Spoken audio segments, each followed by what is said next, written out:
കുറെ പുതിയ പദ്ധതികൾ ആവിഷ്കരിച്ച് നടപ്പാക്കുന്നുണ്ട്. അതിനായി നീക്കിവെച്ച ഫണ്ടിന്റെ വിവരങ്ങളാണ് ഇനി വായിക്കുന്നത്.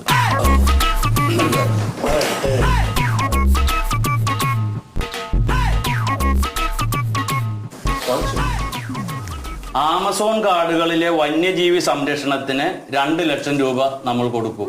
ആമസോൺ കാടാണ് അമ്മയുടെ പറവാടാണ്.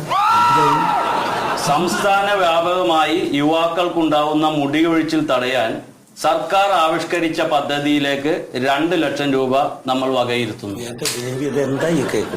നാട് വിട്ടുപോയി വഴിയിൽ കിടന്നു മരിച്ച അപ്പൂപ്പന്റെ സ്മരണാർത്ഥം പഞ്ചായത്ത് ഗ്രൗണ്ടിൽ അപ്പൂപ്പന്റെ ഒരു പൂർണ്ണകായ പ്രതിമയ്ക്ക് വേണ്ടി നമ്മൾ കാശ് വകയിരുത്തിയിട്ടുണ്ട്. പിന്നെ അറബിക്കടലിന്റെ ആഴം കൂട്ടുന്നതിലേക്കായി നമ്മൾ ഫണ്ട് വകയിരുത്തുന്നുണ്ട്.